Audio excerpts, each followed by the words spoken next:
Hello বন্ধুরা, কেমন আছো সকলে? আশা করবো সকলে ভালো আছো। তো আমার শরীরটা তো খুব ভালো না, শুয়ে আছি। আসলে একটু রান্না বান্না করলাম, তো এখনো রান্না বান্না অনেকটা বাকি আছে। মানে বাকি বলতে চিড়ে ভাজা করব, আর ওই ব্যাগটা গোছাতে হবে। তো একটু শুয়ে আছি, সে শরীরটা ভালো লাগছে না, একটু জ্বর জ্বর লাগছে, জ্বর এসেছিল। তো ওষুধ খেয়েছি, ওষুধ খেয়ে তারপরে শুয়ে আছি দেখো। আর শরীরটা ভালো না থাকলে কি করবো বলো, কাজকর্ম তো করতে হয়। শরীর খারাপ থাকলেও তো কাজকর্ম করতে হবে, শরীর খারাপ না থাকলেও কাজকর্ম করতে হবে। আমার সংসার আমাকে তো করতে হবে না, আমার সংসারে কেউ তো সে কাজ করে দেবে না। তো শরীরটা অসুস্থ ছিল বলে তো রান্না করেছি, তো এখনো খাইনি। মানে কি করে খাবো বলো, জ্বর এসছে, তো মাথাটা টন টন টন টন করছে। তো মাথাটা টন টন করার জন্য ভাত খেতে ইচ্ছা করছে না, খুব ব্যথা করছে। তো ওষুধ খেয়েছি, তো জ্বরটা মনে হয় পড়ে যাচ্ছে ধীরে ধীরে। জ্বরটা পড়ে গেলে তারপর দেখবো করে খেতে পারি কিনা।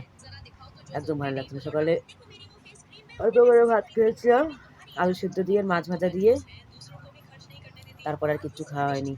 এদিকে আমার অনেক কিছু গোছানো বাকি আছে। মানে কি বলবো, আমার মানে মাথা আর ভালো লাগছে না। কোথাও ঘুরতে গেলে ওখানে প্যাক করতে হয়, এখানে ঘুরতে গেলে আবার যাওয়ার জন্য প্যাক করতে, মানে মানে এমন একটা ঘোরা, মানে মানে কি বলবো, মানে নেশা বলাটাও বললে ভুল হবে। কারণ এটা আসারই ছিল, হওয়ারই ছিল। যেহেতু অনেক দিন গিয়েছি বাইরে, যেহেতু বাড়িতে আসা হয়নি ঘুরতে, তো আসলাম। তো এবার যাওয়ার পালা। তো যাওয়ার পালাটা হচ্ছে আমাদের কালকে। তো তার জন্য ব্যাগটা গোছানো হয়ে গেছে, বাকি সামান্য কিছু জিনিস আছে এগুলো গোছাবো। আর কথাটা হচ্ছে আমি একটা মাটির শ্বাস নিতে চেয়েছিলাম, তো মাটির শ্বাস পাওয়া যায়নি বাজারে কোথাও। কালকে নাকি গাছি শুনলাম, কালকে গাছি আর মানে আজকে রাতে পিঠে পিঠে বানায় মনে হয়, কালকে খায় নিম পাতা দিয়ে স্নান করে। এখন তো বোঝাই যায় না, যেহেতু আমরা বাড়িতে এসে থাকি তো এসব হয় না, তো এইসব নিয়ম আর পালন করতে ইচ্ছাও করে না। তো একটা নতুন শ্বাস কিনে ভাবছি যাওয়ার সময় নিয়ে যাবো, ছোটো শ্বাস কিনে। তো ওখানটায় তো দুধ নারকেল সব কিছু পাওয়া যায়, অভাব নেই কোনো কিছু। তো সাজ কোথাও খুঁজে পেলো না বাজারে। তো অবশেষে আমার বাড়িতে একটা ছাদ ছিল, যখন এখান থেকে যাচ্ছিলাম, যাওয়ার আগে আমি একটা ছাঁচ কিনেছিলাম নতুন। তো 3 বছর হয়ে গেছে প্রায়, তো ছাঁচটা কিচ্ছুই হয়নি, ওই রান্নাঘরে বিস্কিটের উপর ছিল। তো ছাঁচটা সুন্দর করে মেজে ঘষে নিয়েছি, ছাঁচটা সুন্দর হয়েছে, নতুন ছাঁচ ছিল তো, একদিন পিঠে বানিয়েছিলাম।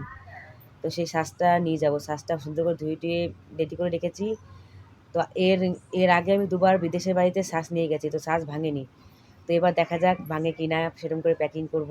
মানে পুরো জামা কাপড়ের মাঝখানে নিতে হবে সুন্দর করে, কাপড়ে মুড়ি যাতে ভেঙে না যায়, সাবধানে নিতে হবে। একটা ছাঁচ নিতে গেলে আমার অনেক দিন চলে যাবে ছাঁচটা পিঠে খাওয়ার জন্য। কারণ এখানে দুধ পাওয়া যায়, তারপর নারকেল পাওয়া যায়, মানে তারপরে আলা চাল পাওয়া যায়, মানে কোনো কিছু অভাব নেই বলতে পারো। আর এখানটায় পয়সা দিলেও দুধ পাওয়া যায় না, আর পাওয়া গেলেও নকল দুধ, বিশ্রী খেতে, যা খেয়ে পায়খানা বমি হয়।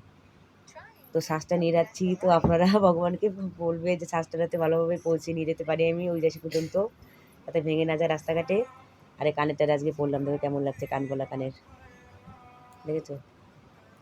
আমার ভিডিওটা কেমন লাগলো অবশ্যই লাইক কমেন্ট করবে, সাবস্ক্রাইব করবে, ফলো করবে, ঠিক আছে? টাটা।